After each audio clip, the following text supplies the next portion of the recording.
que el que tiene el fruto del Espíritu, que es amor, obligatoriamente tiene que tener gozo, paz, paciencia, benignidad, bondad, fe, mansedumbre y templanza, porque el amor produce todo eso. Pero los atributos de Dios son los mismos, no hay diferencia. La justicia de Dios es una evidencia del amor de Dios, y el amor de Dios es una manifestación de la justicia de Dios. No hay diferencia. La Biblia dice que Dios es fuego consumidor también, ¿verdad que sí? Y en otra parte dice que Él es amor. Pero no hay diferencia entre la ira de Dios y el amor de Dios. Yo no veo que hay gente que dice, el que no viene por amor viene por dolor. Nadie viene al evangelio por dolor, todo el mundo viene por amor, porque hasta el dolor es una muestra de amor. Es una muestra de amor. ¿Alguien me dice a Dios? Porque el Padre dijo que ama lo disciplina. Y ojo, hay gente que puede interpretar que Dios quiere que obligado a alguien encima. Él pudiera hacer eso. Amén. Si Él hubiera querido, lo hubiera creado para que nosotros fuésemos como una computadora, un robot que hiciera todo lo que Él quiso. Él no quiso hacer eso. Si Él hubiera querido, nos hubiese hecho todos iguales, con los mismos gustos, pero Él no quiso hacer eso. Entonces, no es que Dios está necesitado de que la gente le sirva. No, porque hay gente que cree que Dios lo necesita. Hay gente que está dentro de la iglesia que cree que si ellos no hacen la cosa, Dios no lo va a hacer. Si Dios te envió a predicar a ti a la cárcel para salvar gente ya, y tú no vas, te preocúpate que Dios lo va a salvar como quiera. Que tú no vayas. Sí, porque hay gente que cree que no depende de ti, depende de Dios. A su nombre. Y si nadie va, Él se va a encargar de lograr esa conciencia para nosotros. Sí, porque hay gente que cree que ellos son tan importantes que si ellos no se las cosas en su función. No creen que la iglesia funciona por ellos, que si ellos no cantan, Dios no se mueve, que si ellos no predican, Dios no habla, que si ellos no asisten al culto y no adoran, el culto se vio frío. Si usted piensa así, Dios va a salvar a la gente, la cantidad de la gente que se va a salvar, Él la va a salvar como quiera. Usted vaya o no, incluso Pablo dijo, ay de mí si no anuncio el evangelio. Y dice, si lo hago de buena gana, voy a tener recompensa. Y si lo hago de mala gana, la comisión me sigue conmigo. Como quiera se va a hacer conmigo. Porque el hombre no es soberano, Dios es soberano. Cuando usted diga conmigo, yo no me gobierno, a mí me gobierna. Yo no me controlo, a mí me controla. Yo me doy lo que me da la gana, Dios sabe. Dios te diga lo que yo voy a hacer. Yo no voy a ir donde yo quiero, voy a ir donde Dios diga. Si usted no cree eso, pregúntele a Jonás. Y dice, no, yo no sea bueno, si yo voy y ellos se arrepienten, Él lo va a salvar. Y yo lo que quiero es que Dios mate a todos. Y dijo, me voy para otro lado. Y para que Dios no diga que me robó el pasaje, yo lo voy a pagar. Y Dios lo dejó. Dios lo coge lucha. Se compró su barco, pagó su pasaje, se fue 4.000 kilómetros más lejos de donde Dios lo mandó. Y Dios lo dejó. Y dijo, me voy a echar a dormir para no llegar estresado. Y me voy a meter para que no me moleste nadie. Y Dios, dame para ti. Que tú mueres aquí. Tú mueres aquí, tranquila. Que yo no estoy desesperado. Lo que yo determiné que voy a hacer, lo voy a hacer. Por encima del diablo y por encima de ti. Y cuando no había vuelta para atrás y para adelante, Dios dijo, hasta aquí llegaste. Y levantó la tempestad en el mar. Y empezaron los marineros a tirar y a descargar. Y mientras más tiraban, era como yo diciendo del cielo, el delincuente espiritual está allá adentro. El mayor peso está allá adentro. No siguen tirando eso, y ellos tirando, y mientras más tiraban, más se embravecía el mar. Yo dije, ese no es el problema está ahí. Y como los delincuentes siempre lo agarran, Dios permitió que lo encontraran. Y no solo lo encontraran, que echaron suerte y le cayó a él. Oh, pero todo me sale mal. Oh, que tú estás mal. Es como dice el Proverbio 19:3, la insensatez del corazón del hombre, tú eres en su camino y luego se irrita contra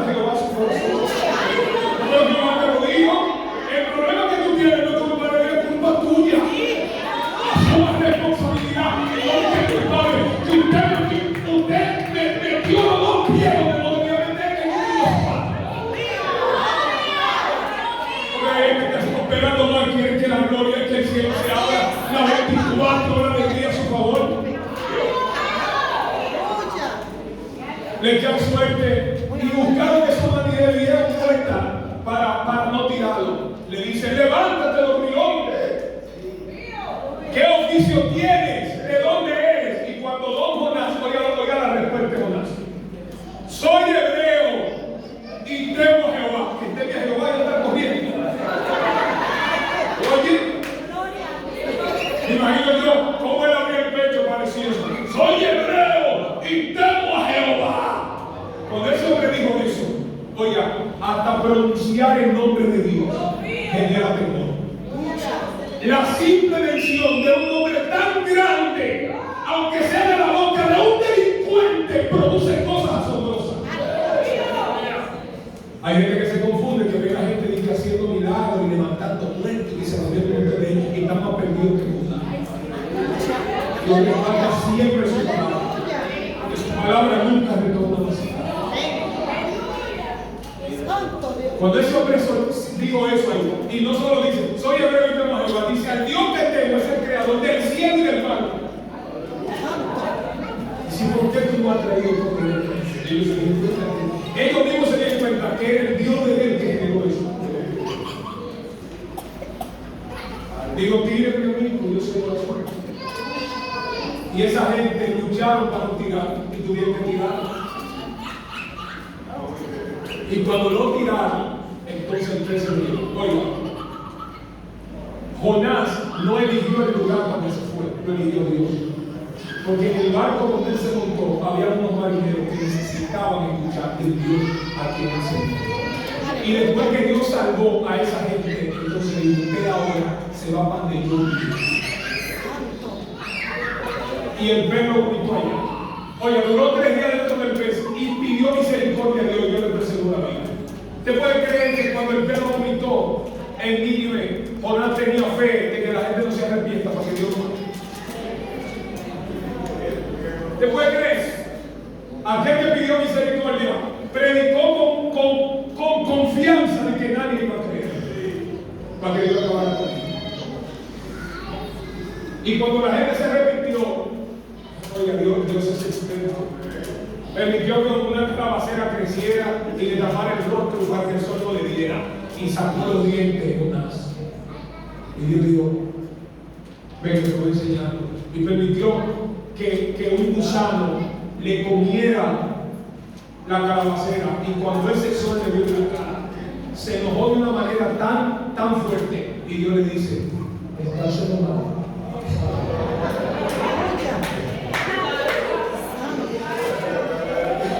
El que está enojado, dice en gran manera. Y dice Dios: wow, tú tuviste más misericordia de una calabacera que en el espacio de un día y de una noche nació y pereció.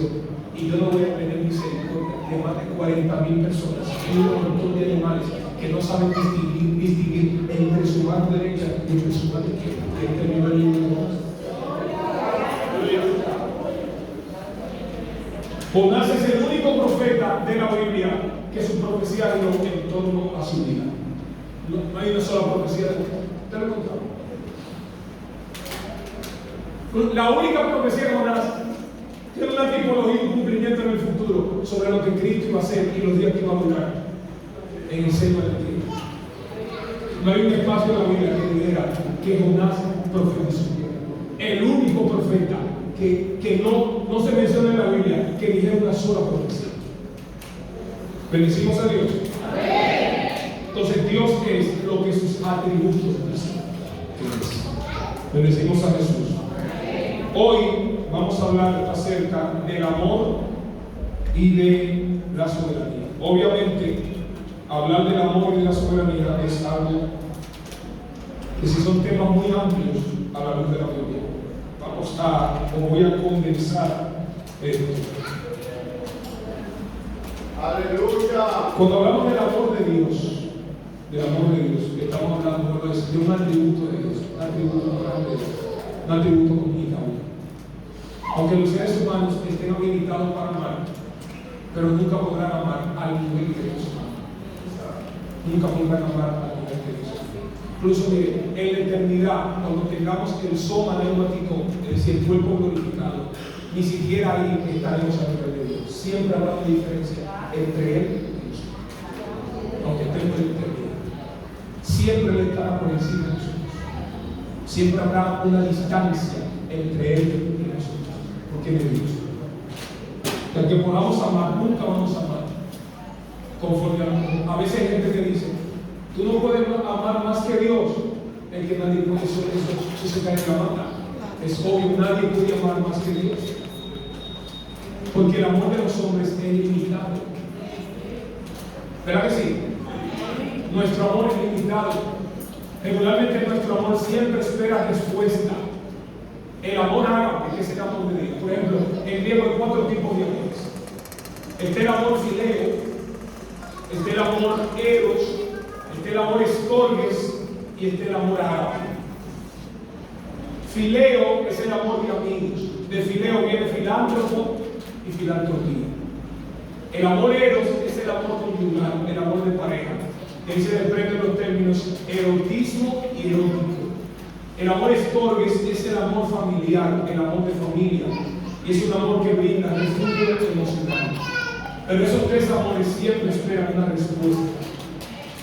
Por eso cuando la Biblia habla del amor de amigo, dice, el hombre que tiene amigos ha de mostrarse amigo. Siempre espera respuesta. Es decir, el hombre en el amor de estorges, el hombre tiene que amar a su esposa y su esposa tiene que amar a su esposo. Eso es lo que va a ser posible que el matrimonio funcione. Dentro del amor familiar, los padres deben amar a los hijos, pero los hijos deben amar a sus padres y respetar. Siempre esperan respuesta. Amén. Y en el amor erótico también.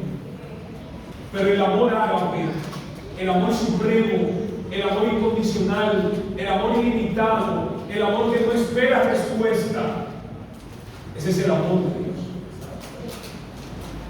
Amén. Mire para que usted vea lo grande que es el amor de Dios. Que Él hace llover para buenos y hace salir su sol para justos e injustos. No hay un ser humano en este planeta que no sea favorecido por la gracia de Dios. Uno solo humano. Y eso es parte del amor de Dios. Porque de tal manera amó Dios al mundo que ha dado su hijo. Amén. Pero en el versículo 19, ese capítulo 3 de Juan dice, y esta es la condenación, que la luz vino al mundo y los hombres amaron más las tinieblas que la luz, porque sus obras eran malas. Es decir, el hecho de que el hombre rechace a Dios no va a determinar que Dios rechace al hombre, que Dios no lo ame. Amén. Aunque el hombre peque, aunque el hombre falle, el amor de Dios siempre estará latente. Y Jesús es una evidencia de eso. ¿Usted recuerda cuando Felipe le habló a Natanael de Jesús?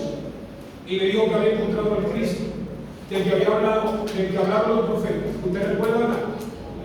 ¿Usted recuerda lo que le dijo Natanael a Felipe? ¿Qué le dijo? Y de Nazaret puede salir algo bueno. ¿Por qué le dijo eso? Porque el Nazaret era un lugar muy hostil. Por ejemplo, en Nazaret había una guarnición romana. En Nazaret estaban los celotes. Gloria a Dios. Es decir, era un lugar tenebroso. E incluso en la antigüedad, cuando estaban repartiendo las tierras y hablaron de conquista, Josué saltó y no hizo hermano. Es decir, que Natanael tenía un prejuicio de Jesús. Sin embargo, cuando Jesús vio a Natanael, independientemente del prejuicio que tenía, ¿qué dijo Jesús de Natanael? He aquí un verdadero israelita en el cual no hay engaño. ¿Te ve la diferencia? Natanael tenía un prejuicio, pero Jesús no tenía prejuicio. El amor de Dios es así.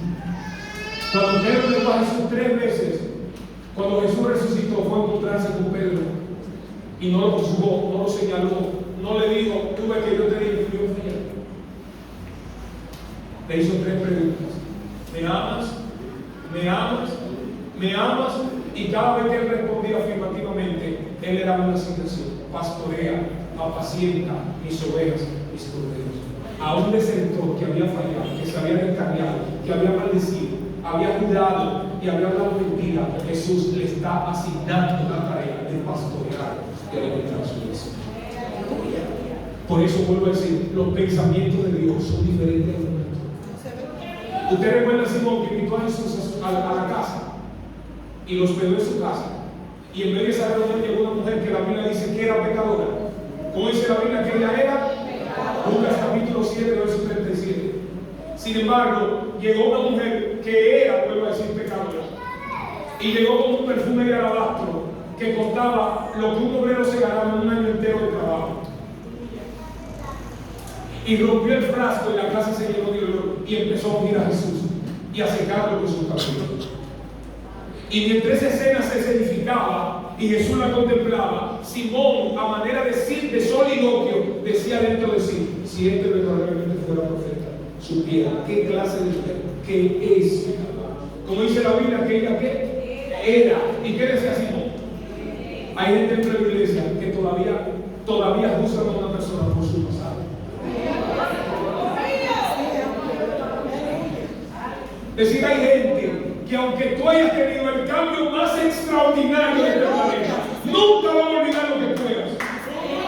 Y cualquier oportunidad que tengan de colarte eso, te lo van a poner. Porque el corazón del hombre es engañoso y perverso, más que todas las cosas. ¿Quién lo conocerá? Solamente Dios lo conoce.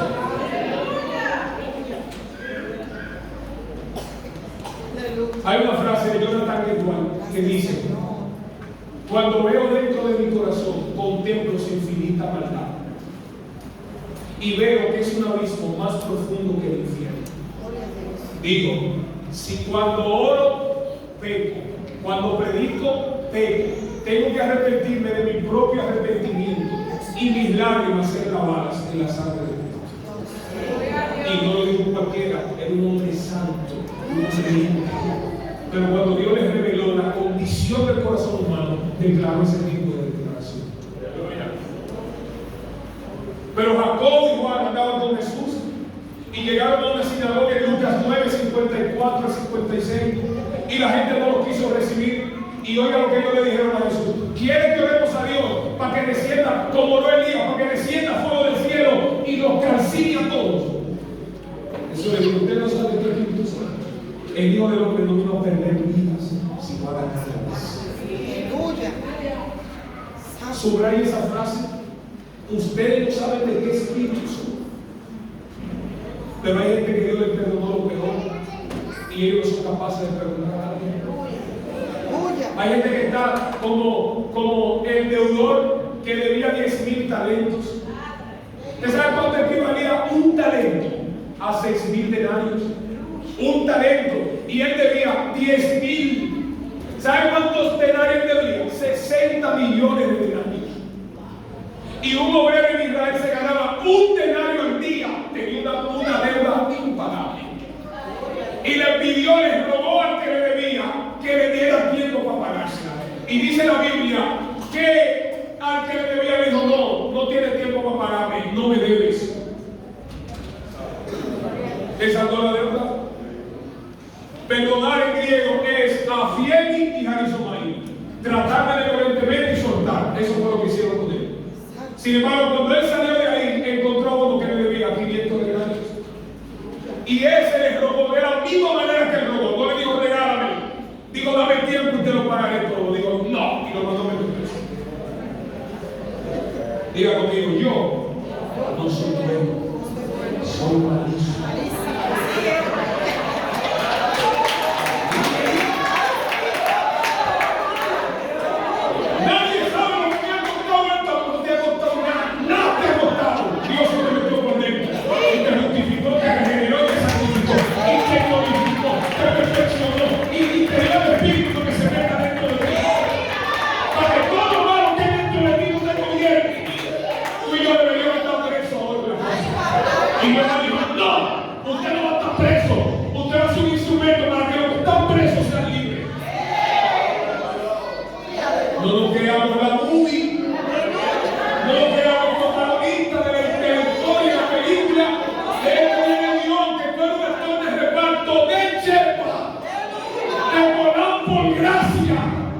No hiciste nada para nadie.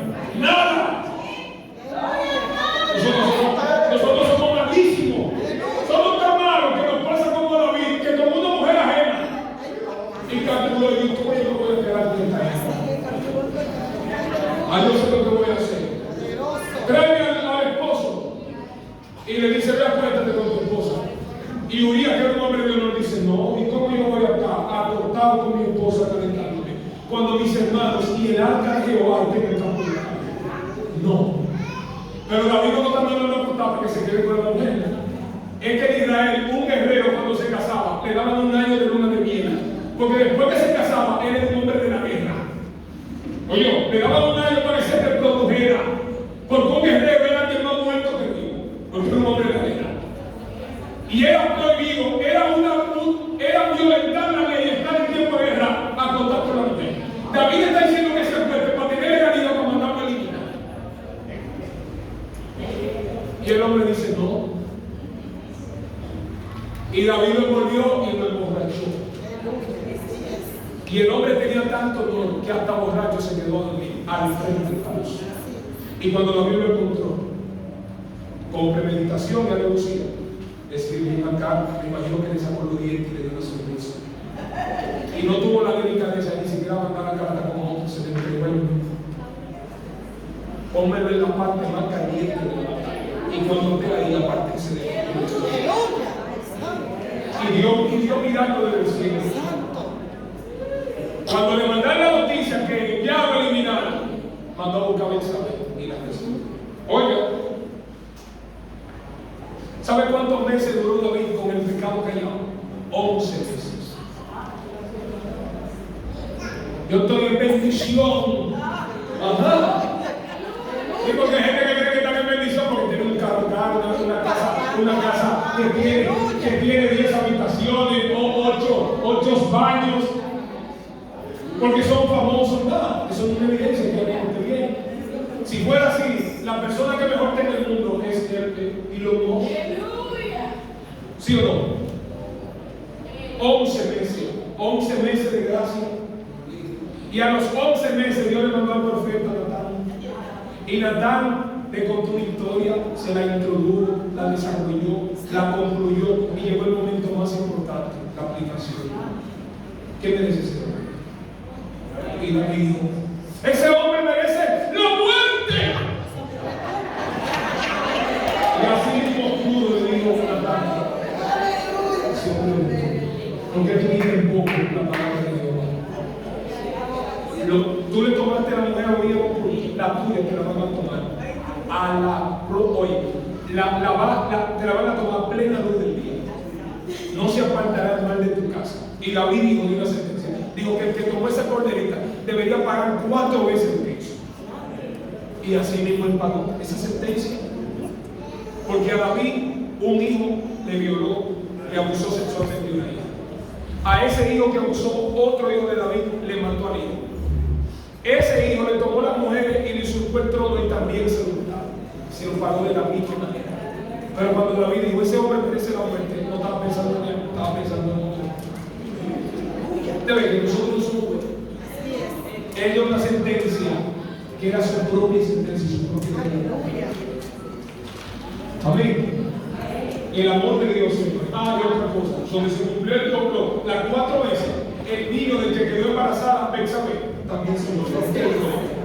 Le abusaron de una hija y se le murieron 3 hijos. Es decir, ese hombre que mató le costó el abuso sexual de una hija por su propio hijo y la muerte de 3 hijos. Aleluya. No podemos dejar. Amén. Entonces, nunca vamos a amar al nivel que Dios ama. El amor de Dios no tiene comparación. Incluso 1 de Juan 4:8 dice que Dios es el que no ama, no ha conocido a Dios, porque Dios es amor. Esa es su naturaleza. Él es amor. Él es todo amor. Bendecimos a Dios. Hay muchas cosas que podríamos decir del amor, pero el tiempo es un asesino. A su nombre, gloria, al nombre de Cristo. Miren, la soberanía de Dios es una de las doctrinas más asombrosas de la Biblia. Es una doctrina cardinal, es una doctrina central, es una doctrina básica y es una doctrina vital. Es tan importante esa doctrina que el entendimiento de esa doctrina va a ser que tengamos una fe sólida y una fe basada en convicciones. Entender la soberanía de Dios es un privilegio y es una dicha, pero llegar a entenderla es lo más difícil que hay. Es una bendición entender.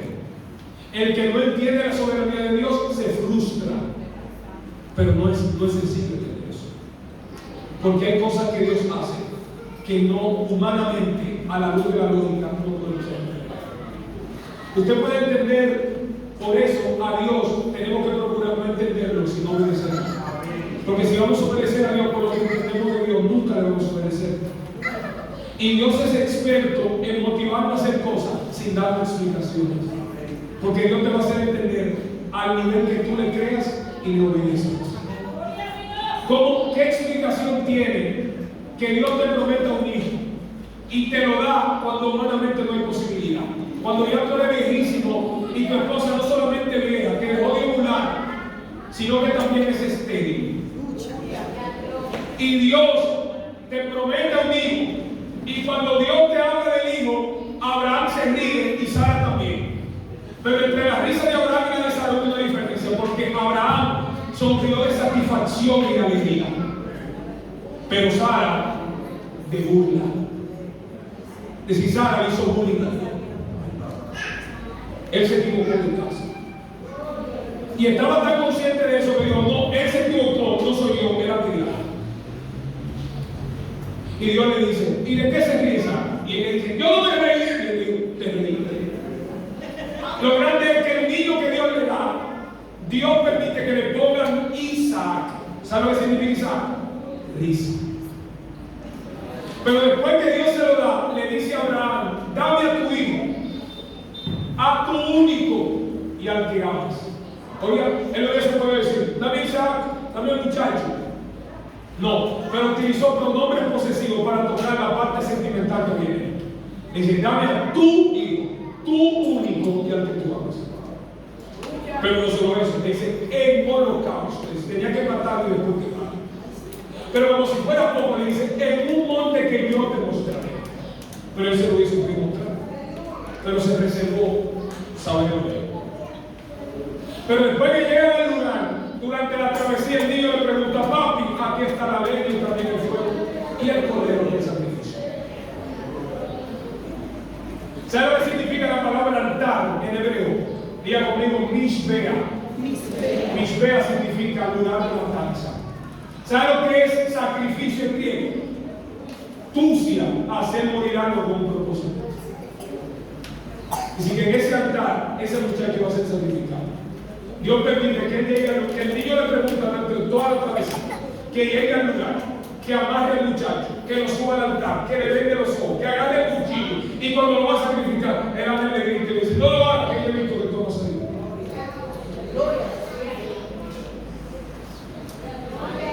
¿Cómo se entiende eso?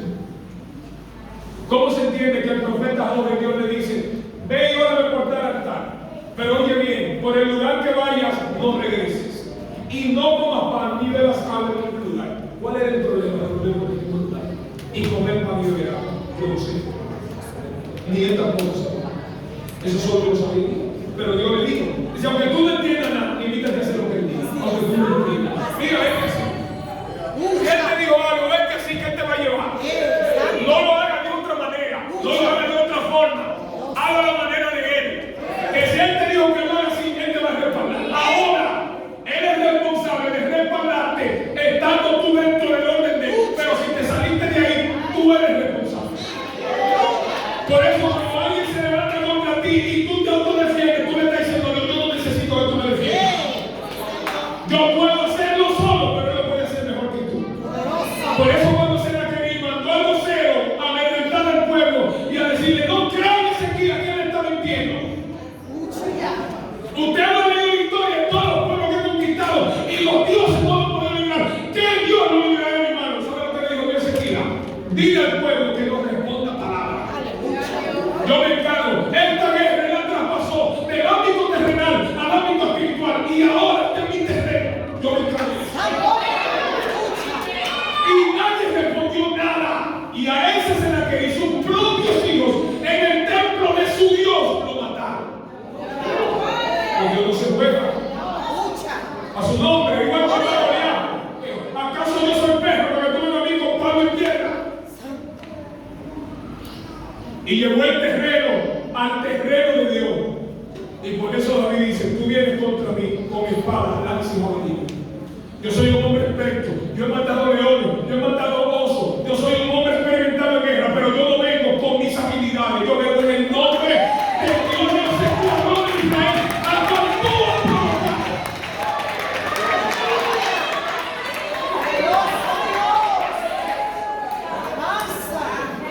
Y al gigante de como 10 pies de altura, con una sola pedra. Y con su misma espada le cortaron la cabeza. Su nombre. Por eso David decía en el Salmo 56, gloria a Dios, en el día que yo tengo, en Dios confío. En Dios alabaré su palabra. En Dios su palabra alabaré. ¿Qué puede hacerme el hombre? ¿Qué me puede hacer el hombre? A su nombre. A su nombre. Por eso 1 Pedro 4:19 dice, los que padecen según la voluntad de Dios, encomienden sus almas al fiel Creador y a él también. Si la Biblia dice que los que padecen según la voluntad de Dios, estando por sentado que hay gente que padece no conforme a la voluntad de Dios. El que padece conforme a la voluntad de Dios puede entregarse y la voluntad en la mano. Aunque sea el proceso más grande, aunque el horno te lo calienten 7 veces más acostumbrado, aunque la vida se te ponga agria, aunque cruces el Niágara descalzo, aunque estés, como se dice en esgrima, entre la espada y la pared, aunque tenga el mar rojo delante de ti y los egipcios detrás de ti, Dios tiene cuidado de ti y Él te va a entregar. Usted puede creer que el faraón deja ir a él, inmediatamente le cae atrás y ellos montaban carro y los otros pies nunca lo alcanzaron. ¿Usted puede explicar eso? Eso no tiene explicación porque los milagros no se explican. ¿Usted puede explicar que una gente montado y otro pie nunca lo alcance? Ah, es que ese pueblo iba con columnas de luz y con columnas de fuego.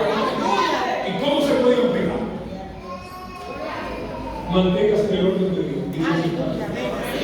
A su nombre. Entender la soberanía de Dios es maravilloso. Tengo que entender. El día pasado yo escuché a alguien predicar que le dieron una oportunidad en un culto que iba a predicar. Y le dije, y él decía que él escuchó un testimonio que un predicador famoso contó un testimonio de un misionero, de un norteamericano que era millonario y le dio las riquezas para irse de misiones al África. Y cuando llegó al África se quedó ciego. Y al quedarse ciego, él le dijo a Dios, es una vergüenza que yo sea un siervo tuyo y él quedó ciego. Y Dios le volvió la vista. Y el varón dijo que cuando él escuchó ese testimonio, se le metió una fe por dentro, que dijo, es una vergüenza que yo siendo tu siervo y tu hijo, yo tenga diabetes.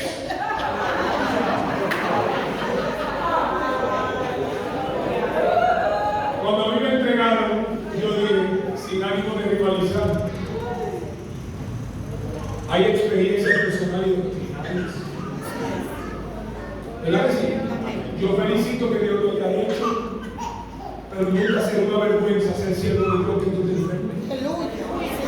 Oh, pero Dios es misericordioso, que aquel dijo que era una vergüenza que era ciego y Dios le dio la vista. Y él dijo que era una vergüenza ser diabético y Dios le sanó la diabetes. ¡Wow! Pero a Pablo le cortaron la cabeza y no dijo una vergüenza. A Andrés, el hermano de Pedro, lo crucificaron y duró 2 días predicándole a la gente y no dijo una vergüenza. A Pedro, antes de crucificarlo, lo último que dijo, yo no merezco morir como él murió, crucifíqueme con la cabeza para abajo.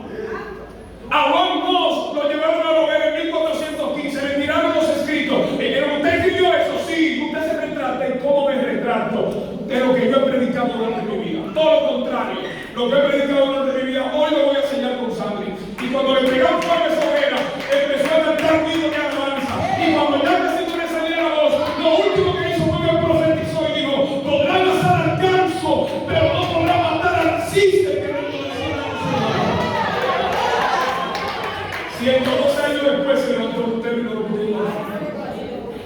Y no es una vergüenza.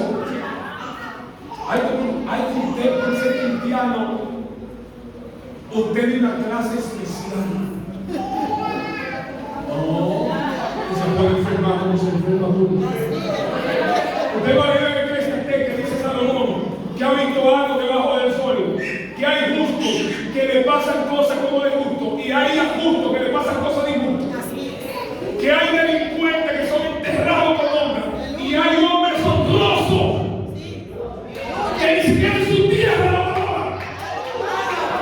Diga conmigo, el amor de Dios no se puede interpretar a la luz de nuestras circunstancias. Tenemos que interpretarlo a la luz de lo que Cristo hizo en el Calvario por nosotros. El hecho de que tú estés pasando lo peor no quiere decir que Dios no te ama. Y vuelvo a decir que eres soberano. Si hay un deseo sanar a una gente, eres soberano. Pero si hay un deseo no sanarte a ti, también eres soberano. Yo tengo 17 años de casado y yo cuando me levantar de aquí. Y hay gente que se casaron hace un mes y la mujer está embarazada y ya. Yo conozco una muchacha que tenía a su esposa, eran cristianos los dos, ella se descarrió, dejó al hombre, se casó con otro y salió embarazada del trillizo. Ay, no voy a descarriar porque a ella Dios le dijo que si no vino que dar, no, es que yo no voy a servir a Dios por lo que me dio, porque yo le voy a servir porque Él es bueno. Y si Él te dio la verdad, lo voy a pagar porque me dio lo más grande que hay.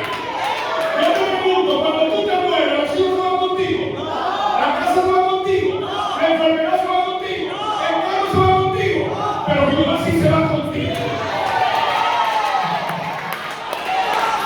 ¡A su nombre!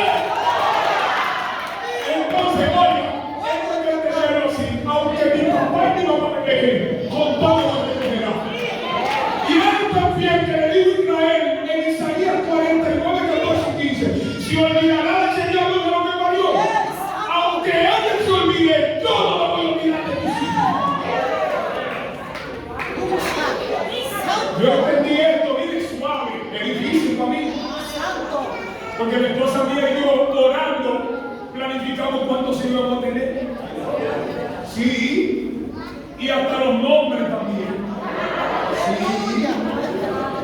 Pero de nombres son las disposiciones del corazón, pero de Jehová es la respuesta de la lengua.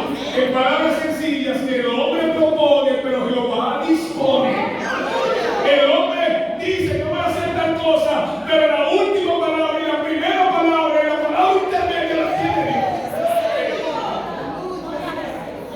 La última palabra la tiene Dios, no tiene la primera, la segunda, la tercera, la cuarta y la última. Porque aunque tú tengas una palabra diferente, Él siempre tiene su palabra. Yo entendí esto, al que Dios le da hijo, y al que no se lo da, porque al que se lo da no es bendecido, que lo esperan en la casa, le dan, le besan la mano, le sacan los dientes, la sonrisa más sincera, te dan un beso, se duermen contigo ahí tranquilo, y al que no tiene eso, no tiene eso, pero el que lo tiene la responsabilidad más grande que hay en el mundo. Y el que no lo tiene el cariño, la sonrisa, el abrazo, el sea un papi, sea un mami, pero no tiene la responsabilidad que tiene. Si Dios decidió no darte, gloria. Y aunque te lo dé o no te lo dé, Él sigue siendo bueno. Aunque lo siento o no lo siento, Él sigue siendo bueno. Aunque yo clame, Él no me responde, Él sigue siendo bueno. Él es soberano, señores. Él es soberano. Y tenemos que entender eso. La soberanía de Dios significa que Dios es Dios. Él hace lo que quiere, cuando quiere, donde quiere, como quiere y con quien quiere. Alguien dijo, cuando pases por una prueba, la soberanía de Dios es la almohada sobre la cual apoyas tu cabeza. Cuando más entendemos la soberanía de Dios, nuestras oraciones serán llenas de agradecimiento. La soberanía de Dios significa que Dios prepara sus propios propósitos y los lleva a cabo en su propio momento. Decía, tiene su propósito, pero también tiene su tiempo. Él no está desesperado. Por eso cuando yo a la gente diciendo, es de repente de Jehová. Y el de repente de Jehová puede ser 40 años después. Porque nosotros amamos el inmediatismo, que las cosas pasen rápidas, pero a mí me encanta que agotemos el proceso. Hay que agotar el proceso, porque en el proceso Él te va a equipar para cuando tú recibas la promesa, no te dañes, no te quede la gran cosa. No hay un hombre de la Biblia que Dios haya promovido y no haya pasado un proceso. No hay uno solo. Si tú no agotas el proceso, vas a decir lo que dice mucha gente hoy. ¿Usted lo escuchó la canción que dice? ¿Qué vas a decir ahora que estoy de pie? ¿Usted lo oído, verdad? Si mis caídas las usé para subir de nivel. ¿Usted lo oído? ¿Quién me iba a decir que aquí estaría? Pero ya lo ve. Ahora me toca a mí cantar victoria. Dios ha sido fiel. ¿Sabe que hay gente que se paran y dicen esto? Esto es normal hoy de los círculos pentecostales. El que no apareció en mi desierto, que no apareció en mi tierra prometida. Eso no es bíblico. Eso es la carne que está hablando. Usted está hablando de la carne.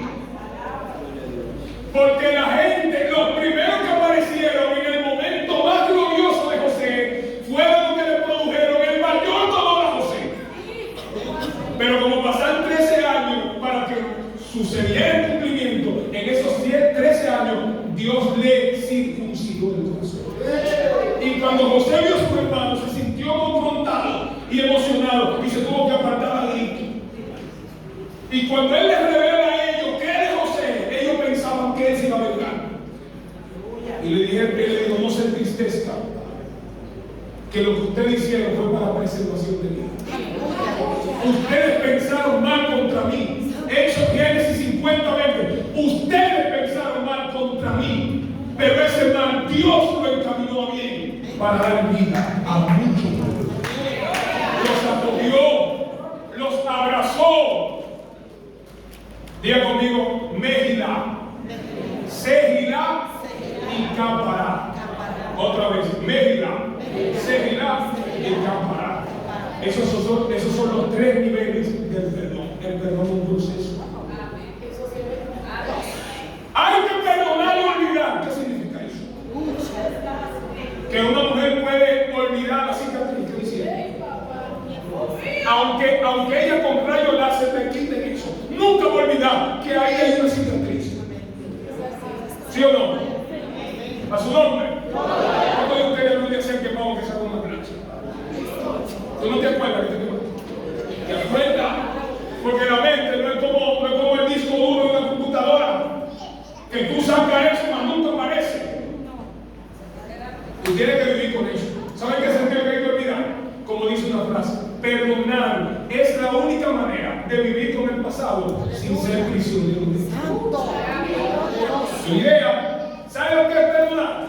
Que el mal que te hicieron en el pasado no te siga dañando en el presente. Eso es olvidar. Que cuando tú ves a esa gente no se te suba como una hiel. Pero tú no olvidar al que te engañó, el que te traicionó, al que tú le fuiste garante y tuviste que pagar tú. Y dejar de comprar la leche, tus hijos van a pagar. Y si alguien te dice, se me garante, y tú le dices, te reprendo a ti y reprendo el perro. Si el impío te quiere engañar, no se lo permite. Y amigo, tenemos que ser mansos, pero no muchos. No. Su nombre es un proceso, y Dios lo sabe, es un proceso. Pero una vez yo vine aquí y yo compré un carro y hay un bolero por ahí que se acercó al carro y me hizo así.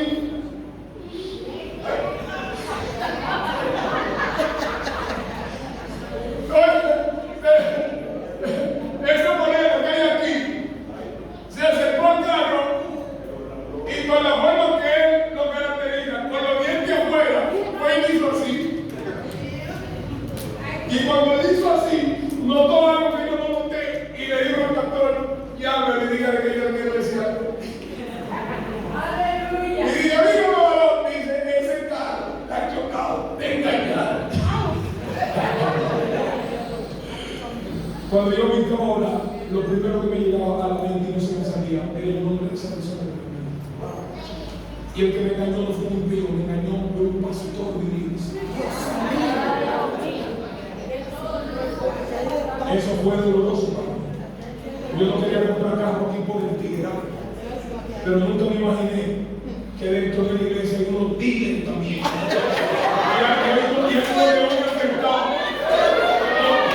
Con una historia que contaba el pastor, el primer pastor que yo tuve, que andaba un hombre con una cosa que parecía un perro. Y la gente que lo veía decía, no echaba venía, y dice, oh sí, cuando lo echaba, él le agarraba el perro. Y todos los perros que le tiraban, él lo agarraba. Y dice, pero ¿qué es lo que tiene ese perro que también? Y dice, no, eso no es un perro, eso es una afrenta. A su nombre. Mira, yo creo todo lo que Dios dice. Pero tú no puedes creer así en uno que come y el amor que come se le va a la barriga. Maldito el hombre que quitó su confianza en Jehová y la puso en el hombre. No quiere decir que no haya gente confiable, sí. Hay gente que tú puedes poner la cabeza durante la noche y no te van a pensar. Pero no todo el mundo es así. Tienes que entender que no todo el mundo es igual que tú. Que si tú un día no puedes pagar, tú no puedes dormir. No sabes qué es lo que va a hacer. Pero hay gente que viven de eso.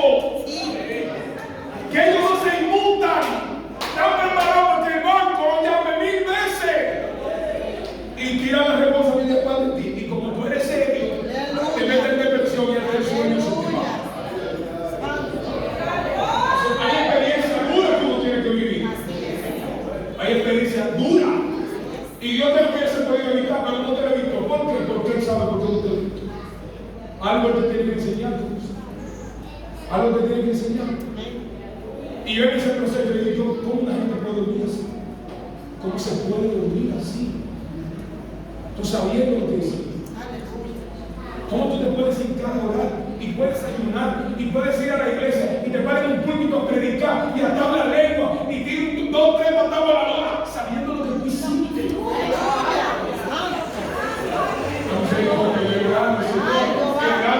Es grande la misericordia de Dios. A su nombre. Nosotros yo iba a Jaina, a un lugar que le llaman Cabón, a una prédica.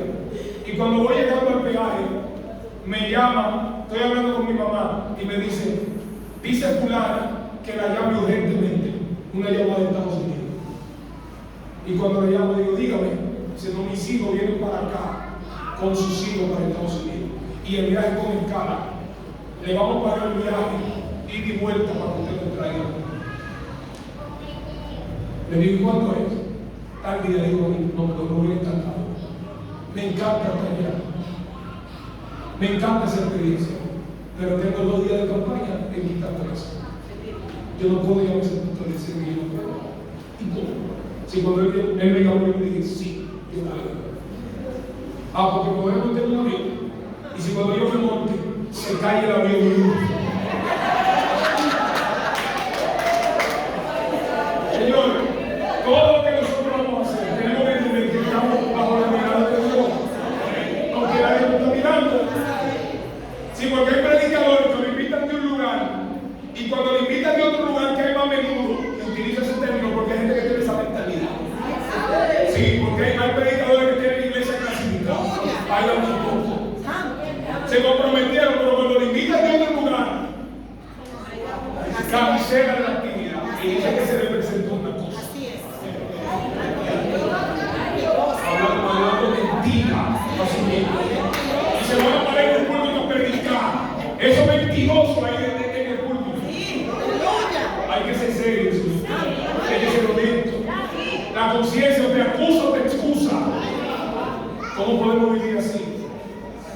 Y todo tiene consecuencias. Es mejor lo poco del justo que la mucha riqueza. Mire, la primera vez, la persona que me recomendó en mi iglesia fue Yajaira, que se congregaba en el recinto. Y el día que me invitaron aquí, yo tenía una actividad en una congregación muy pequeña, frente a Bolé, entrando por ahí, a Bolé, después del examen. Y yo le dije, yo no puedo.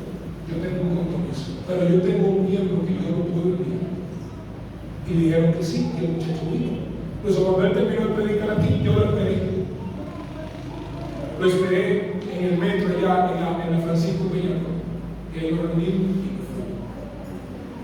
Pero ¿cuántas veces yo he venido aquí después de ese día? Y yo nunca había venido. ¿Qué hubiese pasado si yo hubiera rechazado esa actividad y hubiera venido aquí? Posiblemente no hubiese venido más. Porque Dios perdona el pecado, pero no te evita las consecuencias. Va a tener que pagar con eso. Tienes que saber muy bien lo que va a hacer. Es mejor los pocos con el temor de Jehová que la mucha riqueza donde hay turbación. ¿Sabes qué significa turbación? Dar vuelta en el mismo círculo. ¿Cómo tú te sacas eso de ahí? ¿Cómo te lo sacas? A mí me regalaron $1000 en Estados Unidos una vez. Y cuando yo llegué aquí, que lo conté, había 1500. Digo, varón, hay 1500, que hay 500, hermano. Pregúntele a la sierva si ella equivocó. Oh, gloria a Dios. Dios multiplicó los dólares.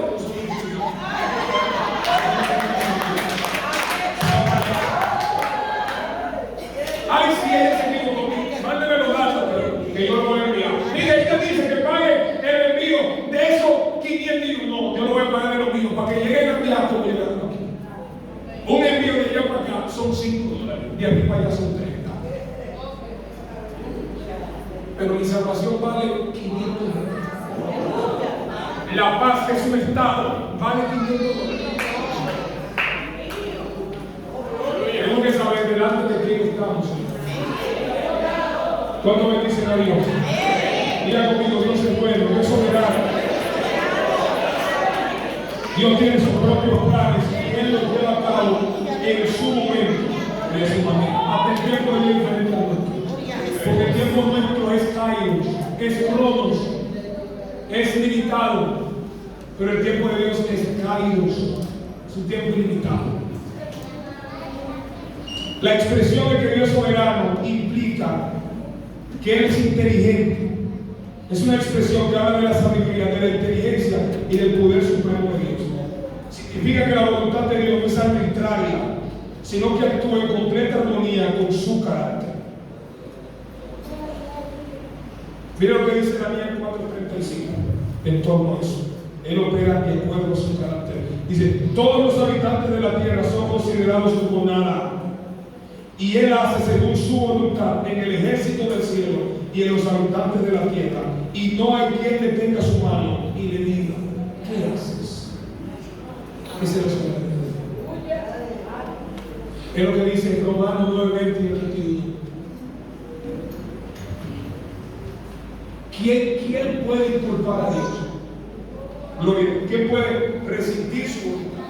Es lo mismo que comunica Romanos 9:20 y 21. A su nombre. Mas antes, hombre, ¿quién eres tú para que alterques con Dios? Diré el vaso de barro al que lo formó, ¿por qué no es hecho así? ¿O no tiene potestad el alfarero sobre el barro para hacer de la misma masa un vaso para honra y otro para deshonra? Esa es la soberanía de Dios.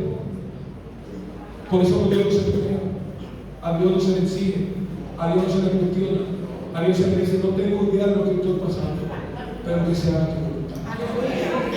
Así que funciona eso. Él ve las cosas de una manera distinta a nosotros. Juan Millán le llamaban el amigo de Dios. Y él le dijo a Dios un día que porque si él lo usaba para sanar a otros, ¿por qué no lo usaba para sanar a su hija crecida? Y Dios le dijo, ¿qué le puede pedir un amigo a otro amigo que ese amigo no se lo dé? Pero no le pida que te salga tu hijo, porque si te la sana se le pierde. Y él no volvió a hablar por eso. Dios no le devolvió la vista. ¿Por qué le estaba pidiendo que Dios lo sanara? Porque él pensaba que por ella ser ciega nadie se iba a fiar en ella. Y cuando él muriera, ella se va a quedar huérfana. Dios no le devolvió la vista, pero Dios le dio esposa y le dio hijos. Dios no le contestó lo que literalmente pidió, pero le contestó lo que esencialmente él le pidió. No te voy a dar la vista, pero te voy a dar lo que te motivó a pedir por nuestra vida. Entender la soberanía de Dios le va a dar equilibrio a nuestra fe.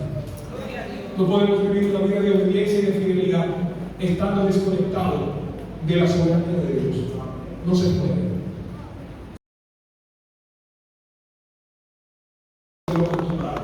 Que buscaran hombres robustos para atemorizarnos, para echarnos algo. Que el rey lo tratara de atemorizar diciendo lo que iban a ser echados. Que le cambiaran los nombres que ellos tenían, que tenían significado correcto. ¿Sabe qué significa Daniel? Significa Jehová es mi juez. Ananías significa Dios ha obrado con gracia. Azarías significa el Señor es mi ayudador. Y Misael significa quién es lo que Dios es. Usted puede creer que en el horno de fuego y en el foso de los leones Dios manifestó el significado de los nombres. Porque a Daniel lo tiraron al foso con testimonio. Ellos buscaron ocasión para que lo echaran. Y cuando lo echaron, ¿sabe cuál fue la respuesta de Daniel? Cuando el rey, el emperador preguntó, dice: vive para siempre, oh rey, mi Dios envió su ángel, porque delante de él fui hallado inocente, y aún delante de ti no he hecho nada. Es decir, él fue mi juez. Y como delante de él yo no hice nada malo, y delante de ti no hice nada malo, él me juzgó a mí y lo juzgó a él, y ellos fueron hallados culpables. A los que lo acusaron, lo tiraron al foso, y no habían tocado el piso porque yo lo acusaba. Pero en el horno, calentado 7 veces más acostumbrado, Dios reveló el significado del nombre de Ananías, que significa el Señor ha obrado con gracia. Porque Dios permitió que lo echaran al horno, pero no permitió que el fuego lo quemara. Eso es gracia. Dios demostró que Él era su ayudador, porque fue el que los cubrió para que ni siquiera su ropa ni su cabello ni era quemado, ni pereciera de un solo pelo de su cabeza. Y en el horno Dios manifestó el significado del nombre de Misael. ¿Quién es como Dios? Eso mismo digo Nabucodonosor, que no hay Dios que pueda salvar y librar como el Dios de Dios. Hay cosas que tú has vivido que te han dado experiencia, y Dios permitirá que tú vivas otra cosa, y la luz de esa experiencia que te he enseñado Él la va a manifestar en medio de su vida. Amén. A su nombre. En esta historia Dios mostró que la soberana, Él hubiese podido evitar que lo echaran al foso, al horno, pero no lo evitó. Él no lo libró del horno, Él lo libró dentro del horno. Amén. A su nombre. Pero lo más maravilloso de esta historia es que estos jóvenes, cuando en última instancia le preguntan y dicen, ¿te están dispuestos a adorar eso? Porque si no lo adoran, van a ser echados de ese mundo. ¿Y qué Dios lo librará de mi mano? La respuesta de ellos es impresionante. No es necesario que te respondamos sobre ese asunto. La respuesta de ellos estaba basada en la experiencia que ellos tenían de que Dios les amó, y en la experiencia y el conocimiento que tenían que ese Dios es soberano.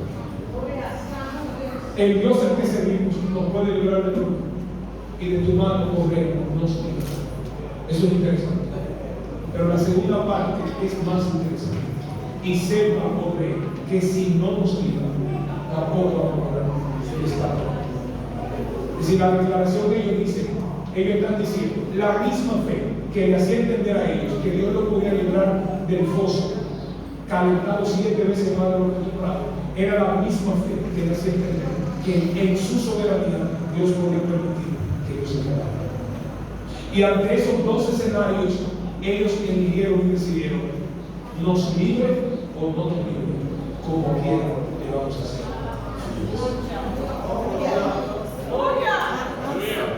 Es interesante cuando tú crees que Dios va a hacer algo y tú sabes que Él lo va a hacer. Es fácil ser fiel, pero qué difícil es ser fiel cuando tú sabes que Él no te evitará y te va a librar. Yo conozco una muchacha que se congrega en la iglesia de un amigo mío, pastor, que la operaron 2 veces de los pulmones. Operación en la cual se gastaron más de $1 millón. Y después de las 2 operaciones, ella diagnosticaron un cáncer. Y yo quiero que usted vea, hermano, animando a la gente en las redes, educándose y yendo a la iglesia aún con dolor de la espalda, aceptarse. Y nunca le he escuchado diciendo una palabra de desánimo. Y tiene un cáncer después de 2 versos. Se le cayó el cabello y hizo una foto, se hizo un video en las redes hablando lo satisfecha que ella se sentía sin los cabellos. No es fácil. Hay una canción que dice: a prueba de todo me he mantenido en el camino, siendo fiel, a prueba de todo. Amén. Una canción linda y le gusta Karen esa canción. Cuando nosotros veníamos de el visor, veía esa canción y venía inspirado en eso. Amén. Es fácil cantar esa canción, pero es difícil vivir eso. Y lo que han visto el video de esa canción es que la que está cantando esa canción pasó un proceso de cáncer. No es fácil, Señor. No es fácil ser fiel a Dios cuando tú sabes que te van a quemar si tú mantienes tu fidelidad a su nombre. No es fácil mantener su fe en Dios cuando ponen 39 cristianos en fila india con verdugo, con armas largas, y le dicen: ustedes tienen 2 opciones, o lo niegan y se salvan, o lo confiesan y se mueren. Y al primero le pregunta y dice: yo no lo niego que me fusilen, y lo fusilan. Y al segundo le hacen la misma pregunta y él da la misma respuesta. Y al 38 le hicieron la pregunta y dijeron la misma respuesta. Y al 39 le dicen la misma pregunta y él dice: yo lo niego porque quiero seguir viviendo. Eso pasó en el siglo, en el sur de Francia por los años 1800. Y cuando ese lo negó, hubo uno de los verdugos que estaban fusilando que pidió la palabra. Y dijo, cuando le dan la palabra, dice: yo entrego mi fusil, yo quiero ocupar el lugar del 39. Y la gente dice: ¿por qué? Dice: porque mientras nosotros lo fusilábamos y sus cuerpos caían en el piso, yo veía que de ellos salía una mano, y a Dios lo esperaba en el judío, porque su padre. Fácil eso. Es fácil. Pablo dijo: he aprendido a contentarme cualquiera. Esa es la prueba de todo. Cualquiera que sea. ¿Y cuál es cualquiera? En la buena, en salud, en alegría, como quiera. Cuando me apoyen y cuando no me apoyen. Cuando me saluden y cuando no me saluden. Cuando me inviten y cuando no me inviten. Cualquiera que sea mi situación. Sé vivir humildemente y sé tener abundancia. En todo y por todo. Efesios 5:18, 1 Tesalonicenses 5:20 dice que tenemos que dar gracias a Dios en todo y por todo. Pablo dice: he aprendido a contestar cualquiera, sé vivir humildemente y sé tener abundancia. En todo y por todo estoy enseñando. Para estar saciado como tener hambre. Tener abundancia como padecer necesidad. Todo lo puedo en Cristo que me fortalece. No es sencillo. La historia del cristianismo ha sido sangrienta. Levante la mano que tiene Biblia. Levante su Biblia. Léase la historia de lo que contó esa Biblia que usted tiene en la mano, porque tenerla así. Y léela en castellano. Y usted va a dar cuenta que Casiodoro de Reina duró 12 años para traducir de los originales el Antiguo Testamento. Y él esperaba unir su traducción del Antiguo a la traducción, la versión del Nuevo Testamento de un personaje llamado Juan Pérez. Pero todas las versiones de él la confiscaron y las destruyeron todas. Y él tuvo que iniciar después el arduo trabajo de traducir del original el Nuevo Testamento. Y lo logró. Y por eso el 26 de septiembre a nivel internacional se celebra el día que dio a luz una de las versiones más maravillosas, aunque tiene un montón de enemigos. 26 de septiembre de 1560. Eso es interesante. Pero ¿saben cuántos años le costó a Cipriano de Valera revisar la versión de Casiodoro de Reina? 20 años. A su nombre. Y esa revisión salió en el año 1602. para que usted valore eso. Pero usted no se imagina la cantidad de personas que murieron por eso. Había uno que le llamaban Julianillo, le llamaban Julián Hernández, y le decían Julianillo porque era pequeño. Y él se ofreció a introducir la versión de Juan Pérez de Contrabando. Y cuando lo descubrieron, porque un herrero lo denunció y dijo: ¿quién le entregó esa versión de la Biblia? Lo encarcelaron, lo metieron preso y lo torturaron durante 3 años. Y nunca mencionó el nombre de los evangelios para que no lo hicieran. 3 años torturado. No es fácil. ¿Sabe lo impresionante que esa gente a enfrentar la muerte con alegría? ¿Sabe lo que agarraron a los creyentes y azotarlo para que no prediquen en el nombre de Dios y salían contentos de haber sido tenido por digno de padecer muerto? ¿Cómo lo ponemos nosotros cuando estamos siendo padeciendo? En la buena cualquiera se goza, cualquiera canta, cualquiera viene a la iglesia y mira cómo lo dice: el que no alaba, el malagradecido, ingrato, está atado y está muerto. Pero es duro laborar cuando te botan del empleo, es duro cuando tú tienes los 3 muchachos enfermos, es duro cuando el muchacho tiene dengue y la plaqueta por abajo, es duro cuando el esposo se te fue con otra y con la vida tuya. Nunca interprete tu victoria a la luz del proceso de los demás. O nunca interprete el proceso de los demás a la luz de tu victoria. Porque todo el mundo en medio de la victoria se goza. Pero hay gente que quiere que todo el que está ahí se goce como él se está gozando. ¿Y cómo tú te sentías cuando tú no estabas ahí? Cuando tú estabas pasando, cuando tú estabas en medio del mar y azotándote la sola y Jesús durmiendo entre tu alma. Y eso que cuando lo veo lo que están viendo, a veces hay unos ciclones batateros que se nos meten a nosotros, que nosotros no vemos nada. Por eso le digo: Dios es soberano. Quiero terminar leyendo esto. Oiga bien, saber que Dios es soberano nos da paz y confianza. Nos enseña quién es Dios, cómo es Dios y cómo actúa Dios. Si no tenemos ese profundo conocimiento de la soberanía de Dios, es cuando empezamos a dudar de su poder y sabiduría. Y entonces, cuando sufrimos por lo que nos acontece, nos ponemos tristes. Pero si sabemos que Dios tiene total control de todas las cosas, es cuando pase lo que pase, caminaremos totalmente confiados de que Dios tiene un propósito en todas las aflicciones nuestras. A medida que vayamos conociendo a Dios, nuestra fe va a ser fortalecida y va a crecer. Nuestra confianza en Él va a ser más sólida. Y poco a poco sabremos que todo, absolutamente todo lo que nos pase, si estamos en Cristo, será para nuestro bien. Porque sin lugar a dudas, nuestro Dios es soberano. 1 Corintios 10, 12 y 13. Si alguno piensa estar firme, pero el 13 dice: pero fiel es Dios, que no nos dejará ser tentados más de lo que podamos soportar, sino que hará juntamente con la tentación la salida para que podamos soportar.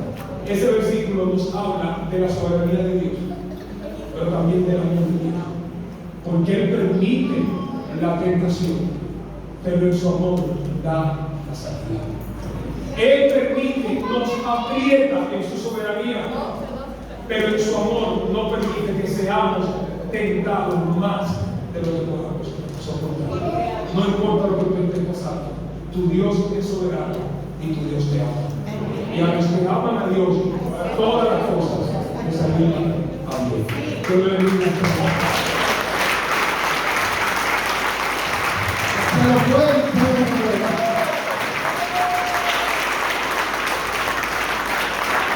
Gloria al Señor, Dios es bueno. Que Dios bendiga nuestro hermano Pastor Andrés Hernández. Que Dios le bendiga. Gloria al Señor, de verdad. Aleluya, Dios es bueno. De una manera especial, Dios nos ha ministrado a través de su palabra. Y qué bueno, hermano, escuchando palabras así podemos amanecer de vigilia. Es lo que le pasó a Pablo, le clamaba palabra. Gloria al Señor, y qué bueno la iglesia hemos recibido en estos días, hermano, de los atributos de Dios para reanimar y cada día confiamos más en nuestro Señor Jesucristo. Si hay algún amigo o alguna amiga en esta preciosa noche que quiere a Jesús, queremos orar por salvación. Si alguien no es cristiano y quiere a Jesús, aleluya, hoy es el día de salvación. Si no hay, mis hermanos, vamos a orar. Mañana terminamos. Mañana la guerrera misionera tiene el 21 ya anunció el hermano Raúl y le toca dirigir luz encendida. Y todo el que quiere y puede, vaya, gócense. 6:45 iniciamos aquí y cerramos mañana si Dios lo permite.